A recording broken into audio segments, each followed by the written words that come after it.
All right, so welcome everyone. Wanted to make this video today because this is a question we get a lot when we go out to people's houses, is about the water heater and how often should I flush it.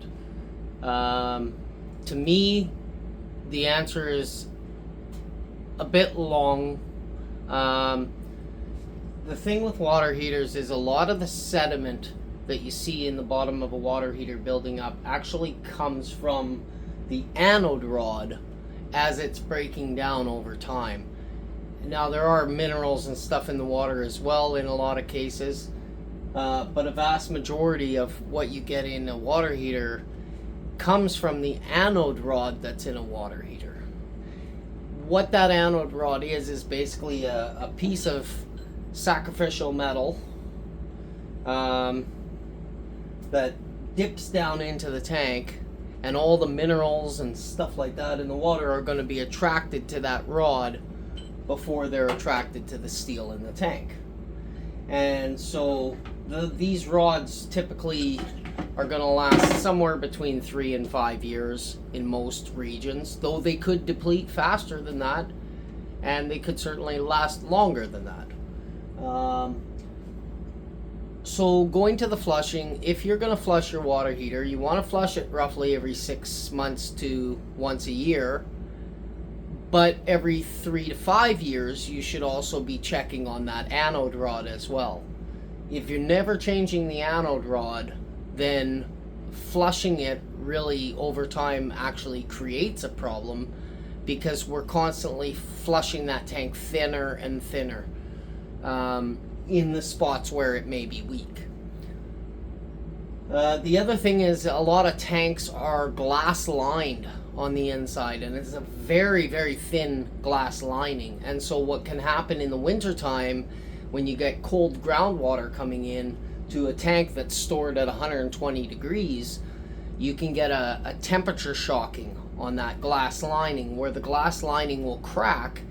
And if the anode rod is in poor condition or not there at all because it's depleted, the minerals and everything in the water are going to find those cracks in the glass, and they're going to start working away at the steel behind the glass. So again, flushing the tank is really good, but changing the anode rod is equally as important. If you're not doing one, I wouldn't recommend doing the other. So what I'm going to do here today is I'm going to show you guys here how to flush the tank, how to remove the anode rod. I'm going to be replacing it with a powered anode. These actually are much more superior to your standard anode. They'll last longer, they'll get rid of the sulfur smells and things like that, and what they do is they put just a very small amount of voltage through the water in the tank to attract the minerals to the water. My tank setup here is a little bit different than some. As you can see, I've got this little sensor on the floor, this box mounted to the side of the tank. Normally I have it up in the ceiling, but I wanted everyone to be able to see. And then that attaches to that valve on my cold water line here. This is a product by Taco called the leak breaker, and basically, should my water heater leak, this sensor here is going to pick up that water. It's going to send a signal to this box, which is then going to close my valve. So before you drain your water heater, you're going to want to turn the power off at the breaker. Make sure you know what breaker it is. If you don't know what breaker it is, I wouldn't even start the job. Call on somebody who has the tools to find that breaker and shut it off for you, because what they will typically do is they'll open up this box, they'll put a multimeter on the wires there, make sure there's power, go to the breaker, turn it off, make sure it's actually turned off. So in cases where you don't know your breaker, you will have to confirm that the power has gone off, and if you're not set up to do that, then I wouldn't go ahead and do this job. So, always good to have a multimeter on hand. You're going to need a garden hose. I've made myself a clear garden hose with just a 5/8 brass fitting here from the store. and then gone to a piece of 5/8 vinyl hose. That way I can actually see the color of the water coming out. So you're just going to take that, thread that onto the bottom of your tank, and run it over to a drain. In my case, I only need a short piece of hose because I've got a drain right here, or at least a clean out into the drain system that I can get into. And I'm just going to tip that into there.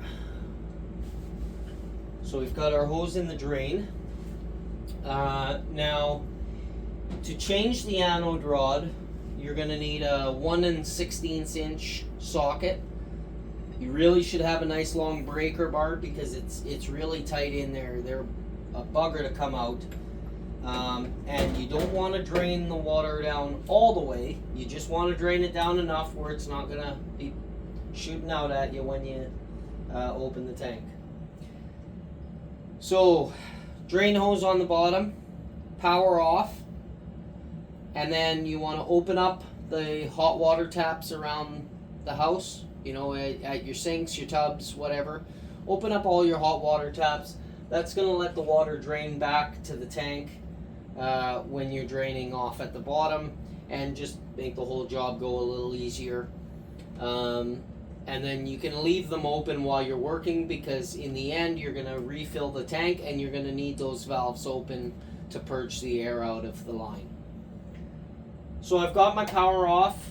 I've got my cold water turned off to the tank. Now you may have a ball valve style handle. You may have one of these compression stop style handles. So, you know, ball valve, you're going to want that shut off.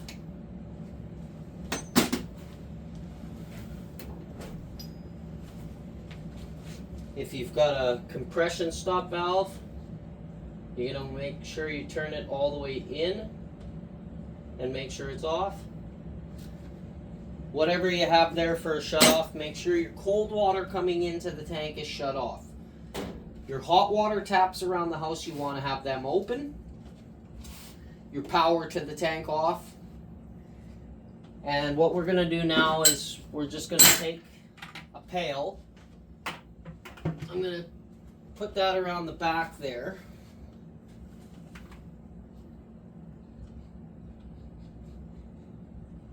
And we're going to take our blow-off tube. Blow-off tube comes off of your relief valve. Your relief valve is either off of the top of the tank, sometimes off of the side of the tank, sticking out kind of like that. In any event, wherever it comes off, top or side, you want to get the tube down into a pail. Now, heaven forbid your installer forgot to put the tube on there. You need to get something on there. Because you're also going to open this valve, just like that, and we're going to have a small bit of water go into the pail there while everything is draining back. Now I can open my valve at the bottom, and I can get some of that draining off of the bottom as well. And you can actually see that it's really nice clean water here.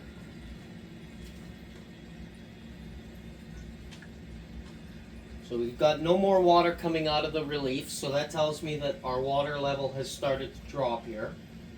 Probably hasn't dropped that much. But what I'm going to do then is I'm going to close that relief. Okay. And I'm just going to open up my cold water line, sorry. I'm going to let it flush a little. And you can see some chunks coming out there now. It's a little bit of brown water. We're going to close that cold water again. Let it flush some more of that out.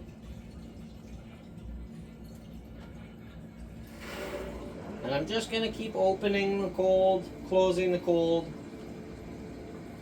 A couple times I'm going to do that. Open it and close it again.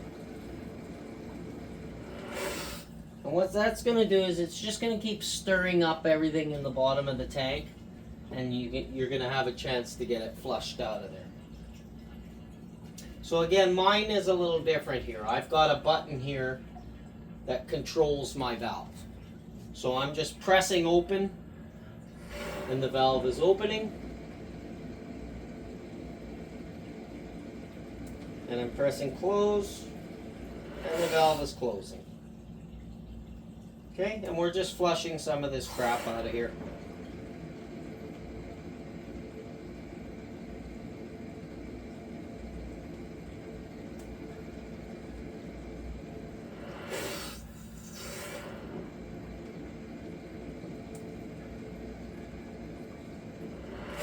And then once you do that a few times,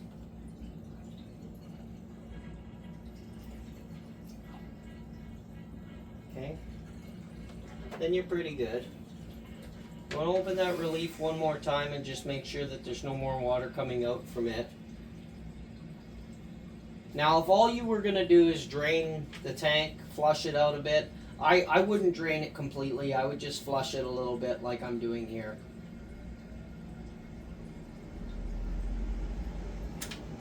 Maybe give it one more shot of cold. There's a little chunk there. I don't know if you guys can see that or not. There's quite a bit of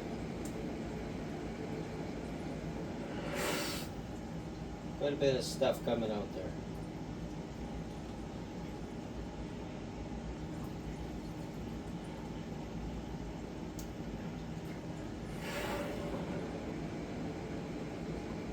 Now don't be shy to just keep hitting it with cold water. You want to get that stuff stirred up, loosened up.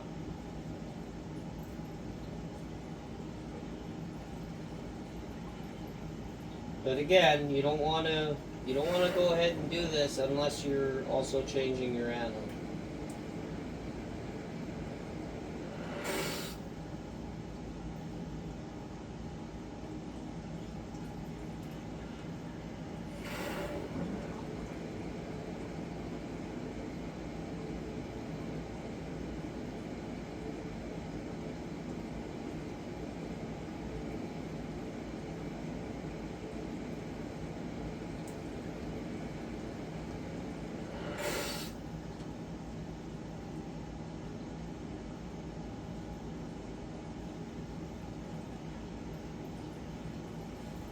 Now, if you haven't done this in a few years, you're going to have a lot of stuff, and maybe you do want to drain it all the way down and give it a good final flush out before refilling it.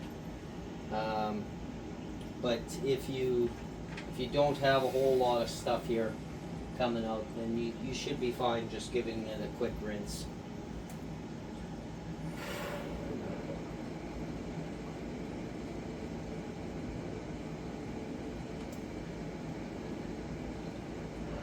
You can see how every time I give it a little bit of fresh water, you start to get some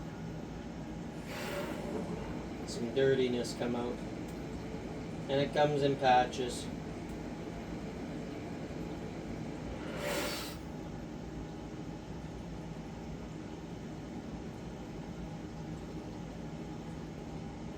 But you know, to be honest, I'm fairly good with that.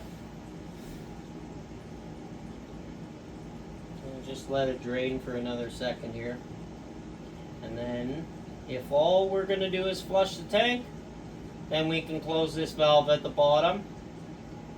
We can open up our cold water tap, fill the tank again until we have water running out all the faucets, hot and cold taps, especially the hot, because that's where we're bleeding the air off from.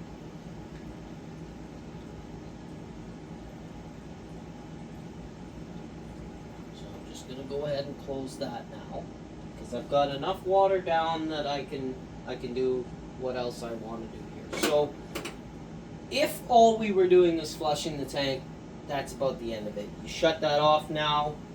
You can open up your cold line. You can go around and bleed all the air out of the hot taps, and then you can turn your power back on. But what I'm going to do here today, since I installed this tank in 2019, and so it's been a few years. And so what I'm going to do is I'm also going to change my relief valve here with you guys today. And I'm also going to change my anode rod. So just give me a second here. I'm going to get my relief tube off of here. And you may want to have a little towel or cloth or something here, just so you don't get too much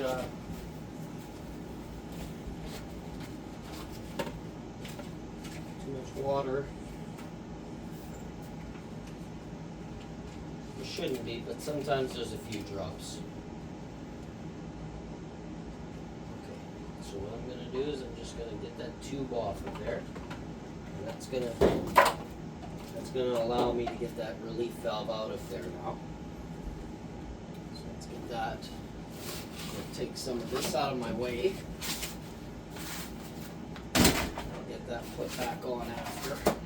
Now that's probably how most of your water heaters look, but if you can manage to get some insulation on those pipes, you're going to do yourself a real favor there, because you can save a lot of heat coming off of that. We're just going to turn this valve out. Now again, I haven't turned the water back onto the tank. When you're doing stuff like changing this relief valve, you need to make sure that you've turned the water off to the tank, turn the power off to the tank, open up a hot tap upstairs, and then you're going to want to drain some of the water off the bottom. And you can see, after a few years, how scummy that gets. Now this is why in the past I've talked about replacing relief valves. Now you see how scummy that one is, and that's one that gets tested just about every month. I might have missed a few months, but you can see its condition compared to a brand new one. Let's see if we can get a real nice close look at that. Look at how scummy and gross that is. Look at that. Compared to a brand new one. See that?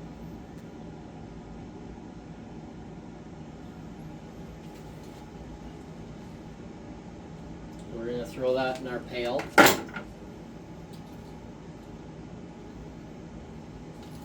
And now, I don't know if you can see down in the pail, all that stuff that that brown stuff in the water, that's the same stuff that's all over the inside of the water heater. So this is what we're trying to rinse off of there, is all that brown scum.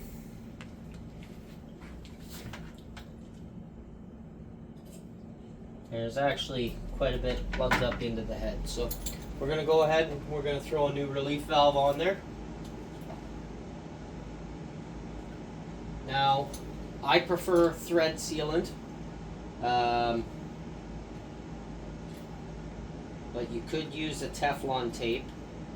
If you're going to use Teflon tape, I would go 5 to 7, maybe 8 wraps on it.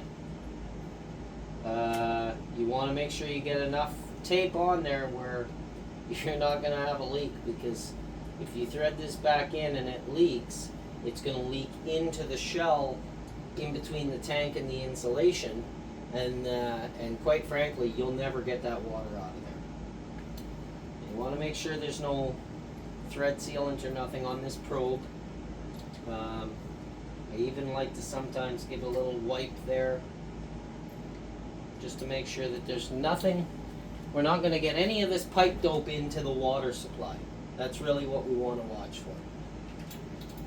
Okay, and we're just going to thread that back in there. And that's going to take care of the relief valve. You want to get that nice and tight. Turn it as much as I can by hand, because you don't want to be too tough on them with a wrench. It is brass, so you could definitely squish it. Going to turn it right to where it wants to be tight. Face my wall. and that should be good. I can put my tube back on here now.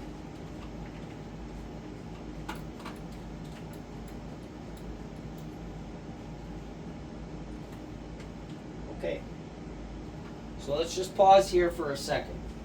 We flushed the tank, we've still got our water off, and we've replaced our relief valve. Now again, if we were going to do nothing more here, we can close the bottom of the tank, turn the water back on to the tank on the cold side, let all the air purge out of the hot lines, go around upstairs, make sure you've got water coming out of all your hot taps, a nice solid stream, no spitting of air. And then as long as you've done that, then you can turn the power back on. The last thing I'm going to do here today, though, before we turn anything back on, is I'm going to change my anode. So your anode rod is typically underneath a plastic cap here in the top, and it will likely be marked anode. In my case, I'm actually going to be installing this powered anode. And so what I had to do is I actually had to take some tin snips and I had to cut the hole in the top larger, because the existing anode has a 1 1/16 inch head on it, whereas the powered anode, most powered anode brands, will have a 1 1/2 inch head on it. And so you'll have to cut open the top of the tank enough where you'll have room for your bigger size tool to get in there. You'll also have to carve away with an X-Acto knife or a little saw blade or something. You'll have to carve away some of the insulation that's in here and suck that out with a vacuum or something, because you do not want to get any pieces of styrofoam down into the tank. So for this powered anode, this is a spring style made by Rescue Water Heater. And in their instructions for this one, what they want us to do is they want us to stretch this out till it's almost at the bottom of the tank. Now, there's 2 inches of insulation on this tank, so 2 inches at the top, 2 inches at the bottom, 2 inches all around. So I actually have to hold this 2 inches down, and then I can take it down to about here, and that should be a pretty good length for that anode. I'm not going to do that just yet. I want to get the old one out. Now for that, again, you're going to want a breaker bar. Okay? You don't want to drain too much water out of the tank for this job, because you need the weight in the tank to give you something to push against. And you really got to brace yourself. See how the tank wanted to move there? We don't want it to do that.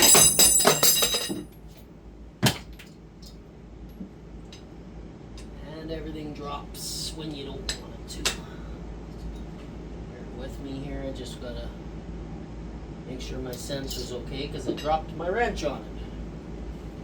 So,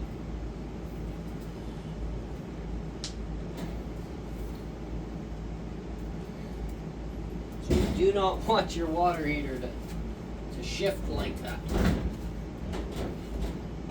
it back to where it was there. Okay. This is always a difficult job. I'm just going to move some of this stuff here.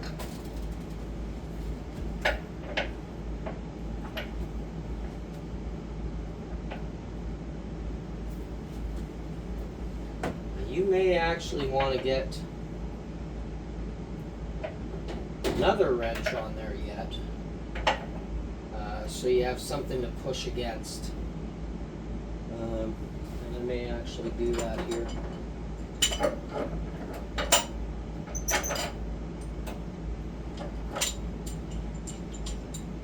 I know you guys can't. I know it's hard for everyone to see what I'm doing right now. But just bear with me for a second. I gotta get these wrenches on here where I can hold them.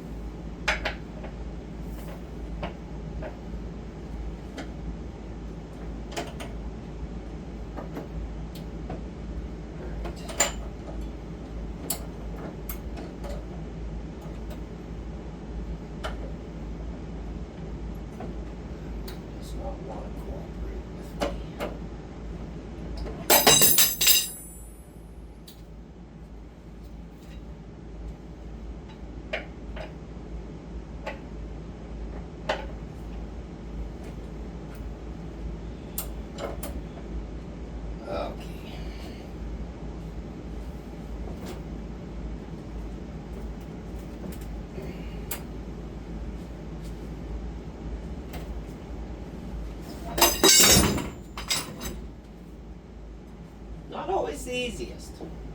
I know a lot of homeowners like to save money, and the whole point of this video is to show you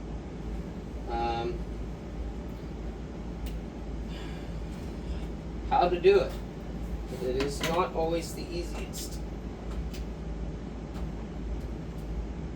Especially if, like me, you're not the heaviest guy in the world.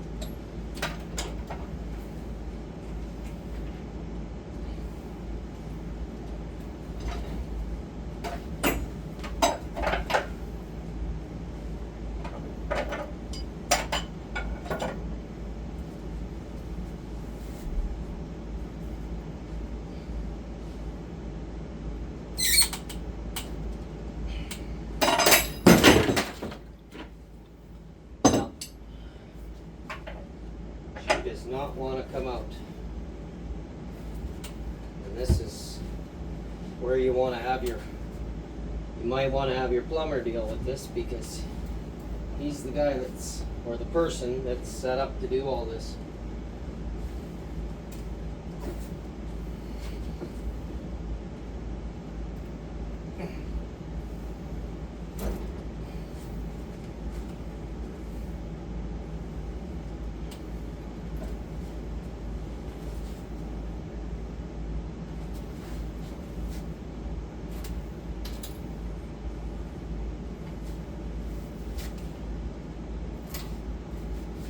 Yeah, no matter what I do, it's wanting to turn.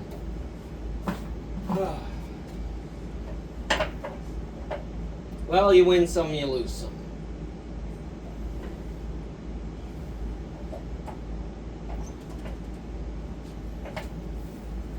The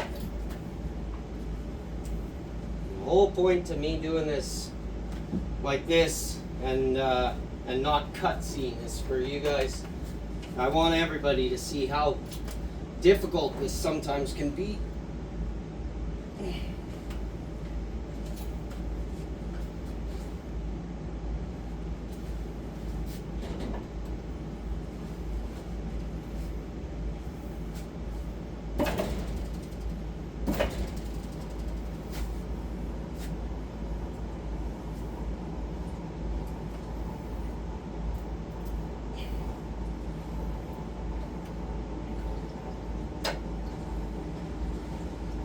Well, bear with me a second here.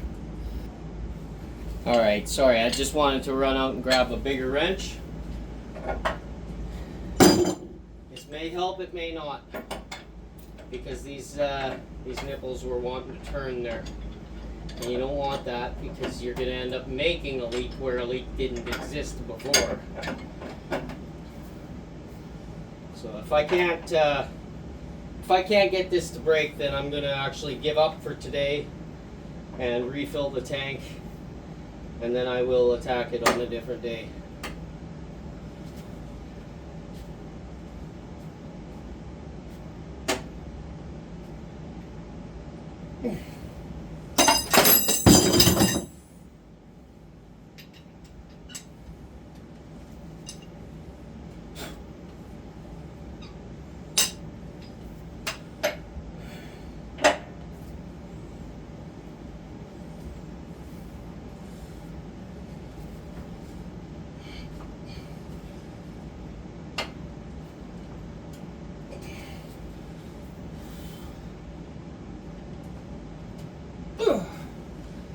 Nope, that is not gonna.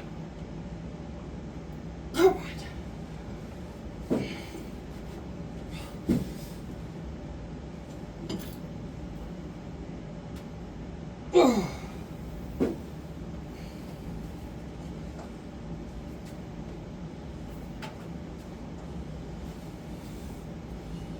She does not want to loosen.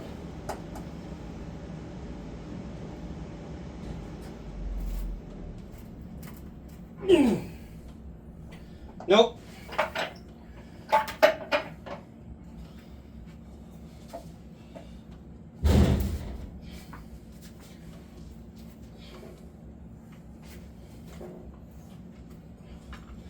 So what's happening here is the whole tank is twisting, and that's pretty typical. Not always the easiest thing to deal with changing an anode.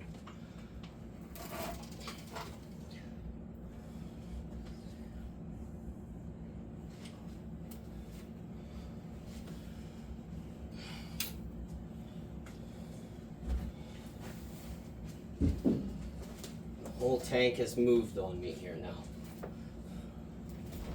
And readjusting it with water in it is never easy either.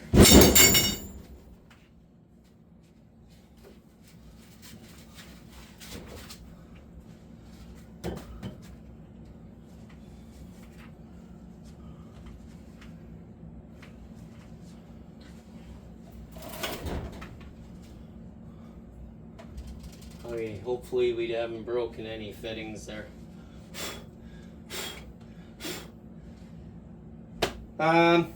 So that's just the way that goes sometimes.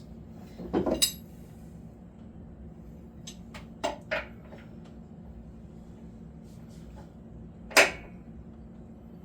gonna give it one more try, because I'm stubborn. Nope.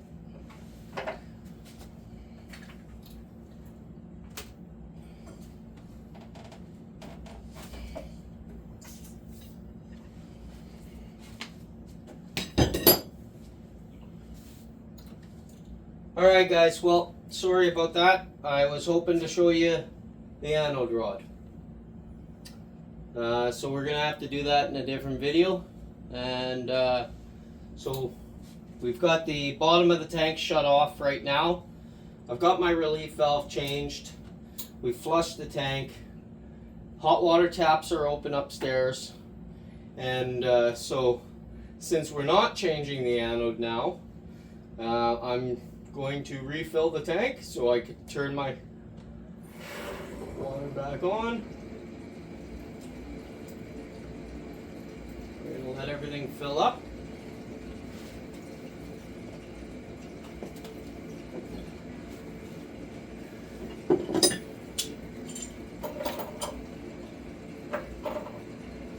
Now I will be getting this anode rod out at some point.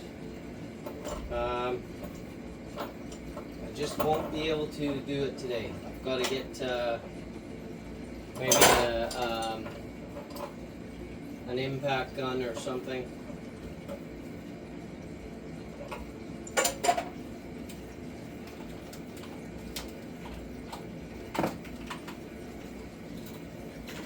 We're going to take our bucket here, and as the tank is filling, we're just going to open up that relief again.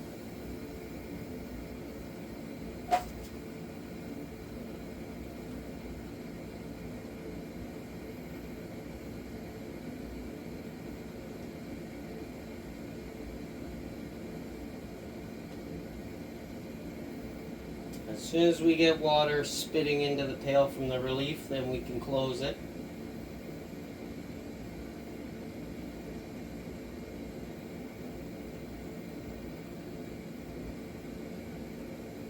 Now, one of the reasons why I had trouble there, to be honest, it looks like I let too much water out of the tank.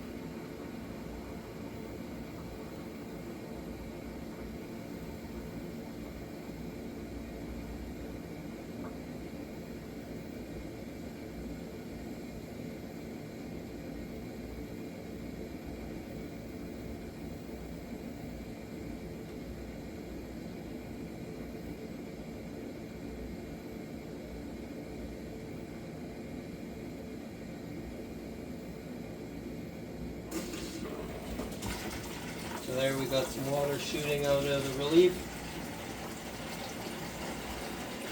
And as soon as we got a good solid stream out of there,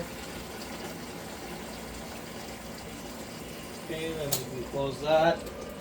Just want to dry up any water on top. Now that the relief is full, then you should have water coming out all your taps upstairs. Go around the house, open up all those hot taps if they're not open already, get all the air out of the line, and As soon as you got all the water, all the air out of the hot water line, then you can go and shut all your taps and you can turn the power back on to the tank. So I'm just going to run upstairs, turn my taps off. I'll be right back.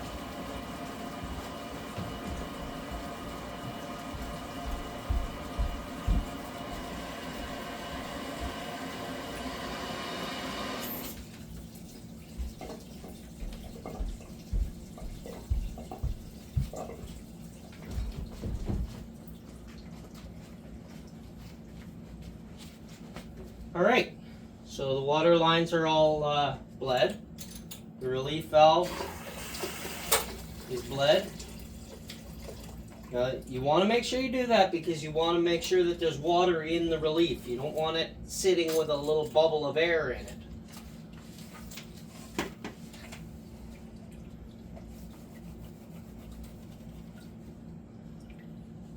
Alright. Well, you can't win them all. I was really hoping to show you guys the installation of this anode. Unfortunately, I'm not going to be able to. I got to get an impact wrench or something to help me take that out.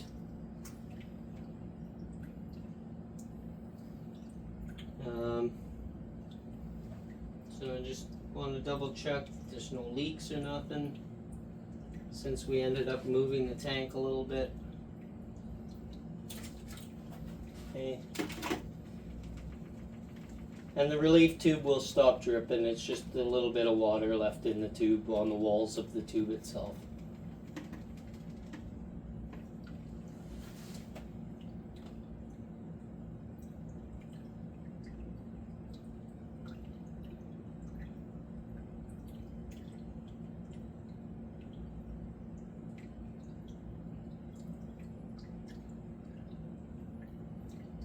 Now, if it doesn't stop dripping, flush it again.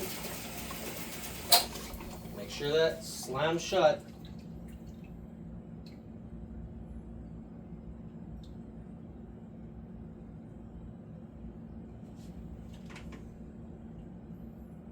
There we go. That seems to be a little better.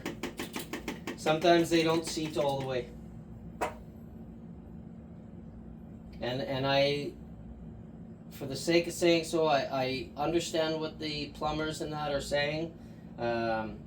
Testing relief valves, clearing relief valves, you know, they can be a real pain in the butt. This is true. But it is the only safety device on this water heater. And you absolutely want to make sure it's working. That's just my opinion. Alright, so now that the water has stopped dripping out of my tube, I can put everything back where it belongs. Just going to stick that back into the clip at the back. We can move our pail. We can turn the power back on to the tank now. Water lines are on. Alright, everyone have a good evening, and as soon as I find a way to get this anode rod out of here, I will make my other video following up.